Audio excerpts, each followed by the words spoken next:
जी शेर मरवत साहब, गुज़श्ता रात से हलचल है, भूचाल मचा हुआ है सोशल मीडिया पर, इलेक्ट्रॉनिक मीडिया पर 6 जजेस के ख़त लिखने के बाद। ये बताइएगा कि इन 6 जजेस के ख़त लिखने के बाद जो खान साहब पर केसेस हैं, क्या उन पर कोई असर पड़ेगा? जी, ये ख़त बताता है शौकत अजीज़ सदीकी साहब के केस का हवाला देते हुए कि बेंचेस जो हैं वो मनमानी बनाए जाते हैं। मखसूस बेंचेस बने जिन्होंने नवाज़ शरीफ को रिलीफ दिया, बहुत सूरत के साथ दिया। आप सब ने देखा कि 1 साल के अंदर जरदारी साहब तमाम केसेस से बरी हुए। मकसूद चपड़ासी के केसेस, वो जो 18 अरब रुपए का मलक रियाज को लंदन में घर बेचा था, केस भी ख़त्म हुआ। इवन फील्ड के केसेस ख़त्म हुए। तमाम केसेस में नवाज़ शरीफ साहब जो हैं वो बरीयतें समेटते गए। मरियम नवाज साहिबा बरी हुई, उनके भाई बरी हुए, और ऐन उसी वक्त जो हैं हमारे ख़िलाफ़ केसेस दर्ज हुए। 9 मई के नाम पे खान साहब के ख़िलाफ़ तोशाखाना, इसी तोशाखाना की 1 गाड़ी का केस है। 3 गाड़ियाँ जरदारी साहब ने लिए, 1 गाड़ी नवाज़ शरीफ साहब ने 6 लाख की उस बुलेट प्रूफ मर्सिडीज़ लिए, उस पर खामोशी है। इसके बाद लोगों ने ये भी देखा कि किस तरह अलकादिर ट्रस्ट केस के नाम पे, साइफ़र के नाम पे केसेस भी हुए। जल्दी 18 दिन में ट्रायल हुए। यही हम चीखते रहे कि नीचे ट्रायल के नाम पे इंसाफ के साथ खिलवाड़ हो रहा है, और हम यही पुकार देते रहे, दुआई देते रहे कि इंसाफ मलिया मेट हो रहा है। आज इस ख़त में इसकी तस्दीक की है कि मातात जज और हाई कोर्ट के जज साहिबान इन पे इनकी प्राइवेसी पे, इनके बुनियादी हकूक़ पे अटैक्स हुए हैं। जिन्होंने, ये वो जज साहिबान हैं जिन्होंने इस्लामाबाद के तमाम सकूनतियों के बुनियादी हकूक़ का तहफ़्फ़ुज़ करना है, ख़ुद ये इंसाफ के लिए दुआई दे रहे हैं।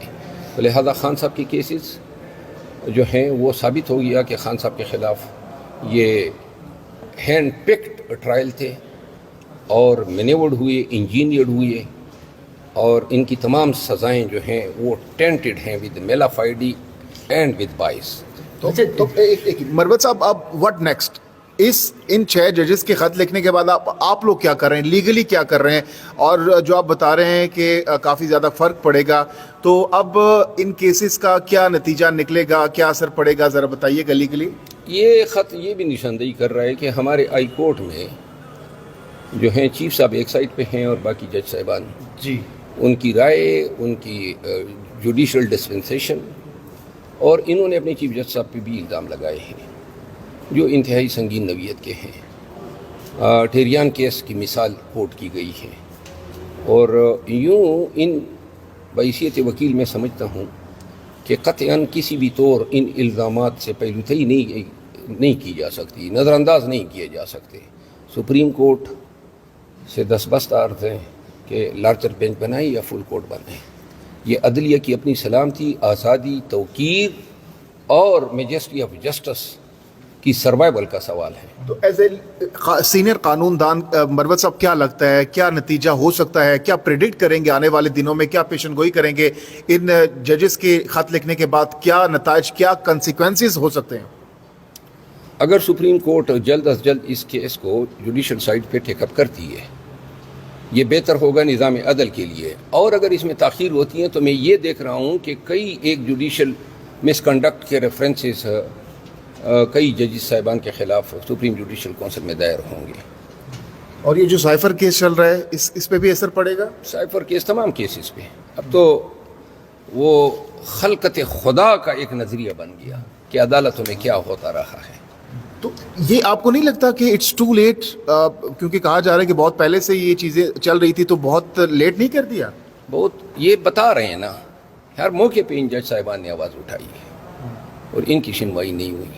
हम इन जज साहिबान के साथ खड़े हैं, बहैसियत वकील के, पूरा पाकिस्तान खड़ा है, और इस मामले की अदालती इंक्वायरी होनी चाहिए। इमरान खान साहब को बताएंगे इस मामले पर? इंशाल्लाह कल मुलाकात है, बताएं। अच्छा, ये जुडिशरी का जो कन्वेंशन बुलाने का भी मुतालबा किया गया है, तो उस हवाले से क्या लगता है कि उसके बाद क्या हो सकता है? मेरा ख्याल है चाहिए ये कि पाकिस्तान के तमाम सुपीरियर जज साहिबान को, हाई कोर्ट्स को और फेडरल शरीयत कोर्ट और सुप्रीम कोर्ट के तमाम जज साहिबान का एक कन्वेंशन होना चाहिए।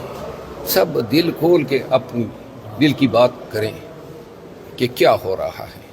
اگر یہ سارے جج صاحبان اس نتیجے پہ پہنچتے ہیں، کیونکہ جو یہ 6 جج صاحبان ہیں یہی معیار ہیں ہمارے عدلیہ، اعلیٰ عدلیہ کا، اپنے ضمیر پہ لبیک کہنے والے اور اصول کے ساتھ، قانون کی حکمرانی کے ساتھ کھڑے ہونے والے. Peshawar high court, Lahore high court, Sindh high court اور پھر اسلام آباد ہائی کورٹ کے بعد فیڈرل شریعت کورٹ، جہاں جہاں ایسے مسئلے مسائل پیدا ہوئے ہیں، ان تمام جج صاحبان کو اپنے مائنڈ کا، اپنے رائے کا اظہار کرنا چاہیے. مروت صاحب، اگر یہ کنونشن بلایا جاتا ہے تو کیا جن ججز نے اچانک استعفے دیے تھے، بیچ میں ہم نے دیکھا کہ کس طرح سے لائنوں میں استعفے آنا شروع ہو گئے تھے، کیا ان کو بلایا جائے گا؟ استعفے حل نہیں تھے.